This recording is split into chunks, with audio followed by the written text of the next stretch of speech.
I swear, I've never seen someone go from calm to nuclear meltdown as fast as the woman you're about to meet. This whole story started on a quiet Saturday morning. One of those rare days where nothing dramatic is supposed to happen.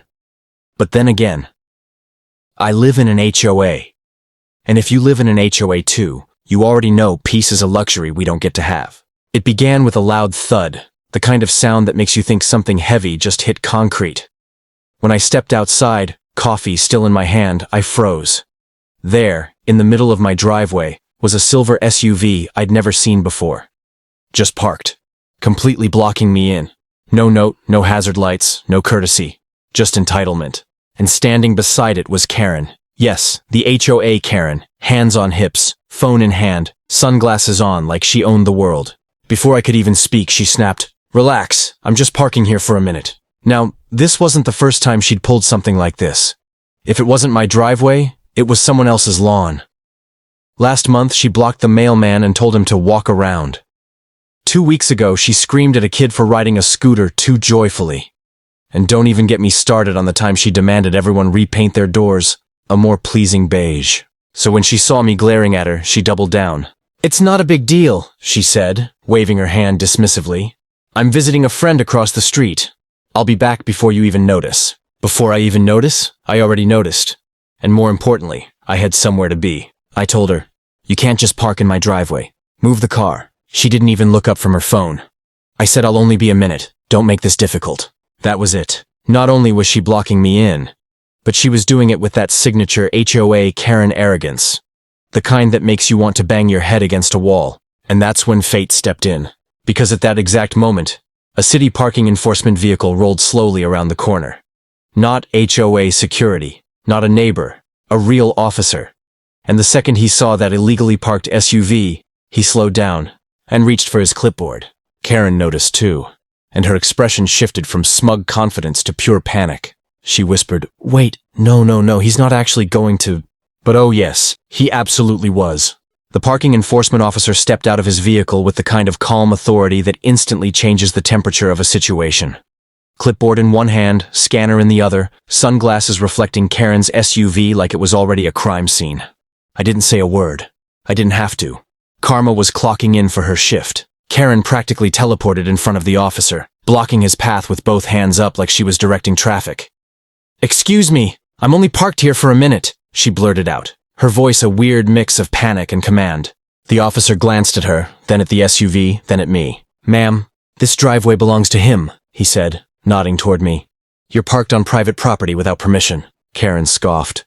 "It's just a driveway. It's not like he was using it." The officer blinked slowly.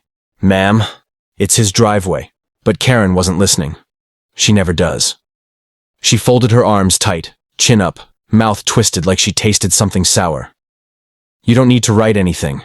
I said I'll move. It's handled." The officer didn't even flinch. He walked right past her and began circling the SUV, typing into his device like he was logging a serious offense. Which, honestly, he kind of was. Karen's voice cracked. "Wait, are you writing me a citation? I said I was only here for a minute. I'm part of the HOA board." That last part? Oh, that was her favorite line. She used it like a magic spell she thought would get her through any conflict. The officer didn't look up. "This isn't HOA business. This is city property law." Karen's jaw dropped. But, you don't understand. I'm allowed to..." He cut her off. "No, ma'am. You're not allowed to park in someone else's driveway, even for a minute." She spun toward me, furious. "Why didn't you tell him it was fine?" I raised an eyebrow. "You told me not to make things difficult." That pushed her over the edge. She stomped back to the officer, her voice hitting a pitch that probably set off car alarms in 3 counties. "This is harassment. I know my rights. I demand you cancel that ticket." The officer calmly printed the ticket and placed it under her wiper. Karen gasped like he'd just slapped her with the Constitution. But then, things escalated. The officer walked back to his car, opened the trunk, and pulled out something heavy and metal. Karen's face twisted in confusion, then horror, because he wasn't done. He was grabbing a boot. Her 1 minute had officially expired. When the officer lifted that bright yellow boot out of his trunk, it was like the world froze for a second. Even the birds stopped chirping. Karen stared at it the way someone stares at a horror movie jump scare. Wide-eyed, jaw open, knees bending like they might give out. "You're not putting that on my car!" she shrieked, rushing toward him as if she could physically stop authority with pure outrage. The officer didn't break stride. "Ma'am, your vehicle is illegally parked on private property. Procedures apply." Karen flailed her arms. "No, they don't. I told you, just a minute. A single minute." He kneeled next to the front tire and calmly began attaching the boot. Karen hovered 3 feet away, pacing in frantic circles, muttering to herself. "This is insane. Absolutely insane. He can't do this. I'm on the HOA board." I watched from my porch, sipping my now cold coffee, trying not to smile too openly. But honestly, it was impossible not to. This woman had terrorized the entire neighborhood for years with pointless citations, bogus rule reports, and angry emails sent at 2 a.m. Today was poetic justice. Karen lunged forward. "Stop touching my car. That's property damage. I'll sue." The officer, still tightening bolts, didn't even look up. "Ma'am, interfering with enforcement action can result in additional fines." Additional fines? The words hit Karen like a brick. She froze, stiff, arms still in midair, then slowly lowered them, her face bright red with rage and humiliation.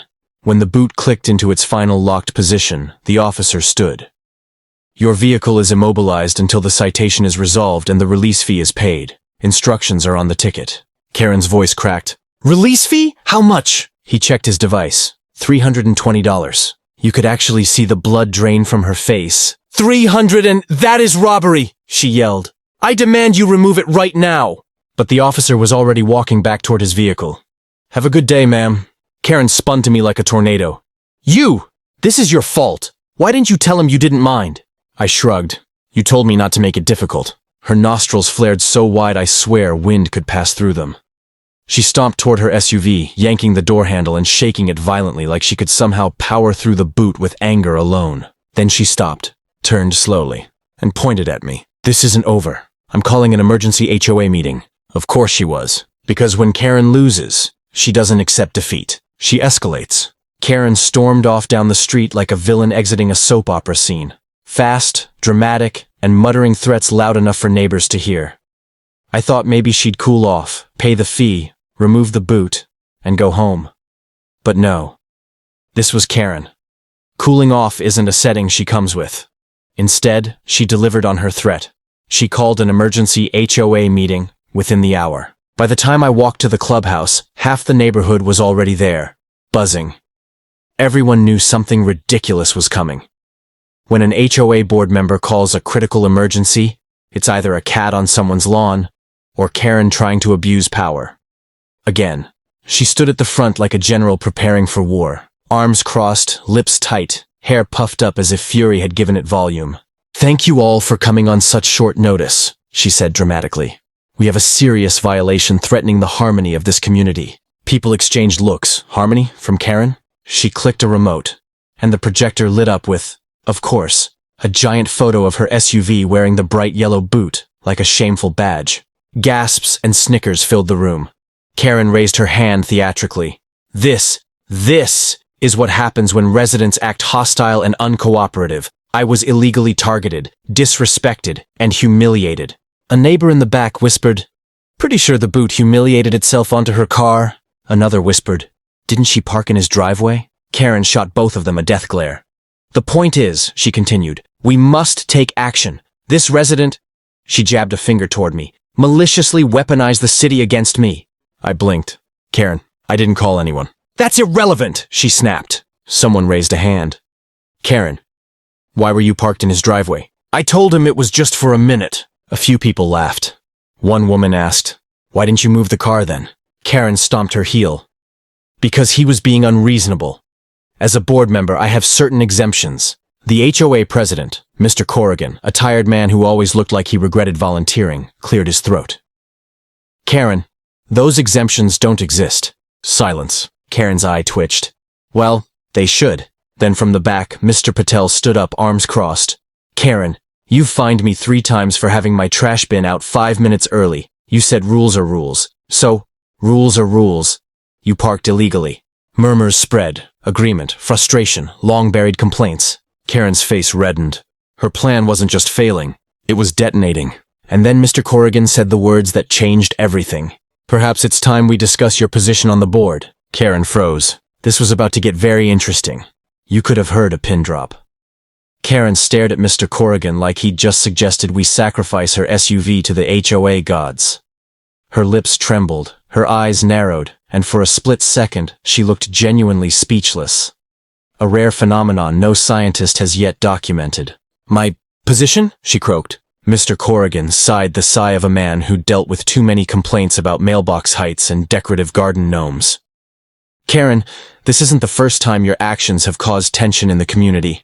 Many residents have expressed concerns. Karen slapped her hand onto the table. Concerns? My only concern is that you're all turning against the person who keeps this neighborhood running. Mr. Patel muttered, running into the ground. Karen pointed at him. You had weeds taller than regulation height. He shrugged. 3 inches, Karen. 3. Another resident chimed in. You reported my 12-year-old for chalk drawings on the sidewalk. Karen scoffed. Sidewalk graffiti is a gateway behavior. Half the room groaned. This wasn't a meeting anymore. It was an intervention. Mr. Corrigan cleared his throat. We can vote now. All in favor of removing Karen from the board? Hands shot up, nearly every hand. Karen gasped like oxygen had personally betrayed her.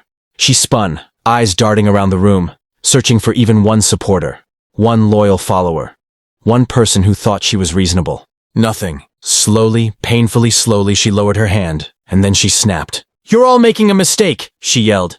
This neighborhood needs order, rules, structure. But her words bounced off the walls and fell flat. The room had spoken. The vote passed. Karen was officially removed. She stormed out of the clubhouse, slamming the door so hard the projector screen wobbled.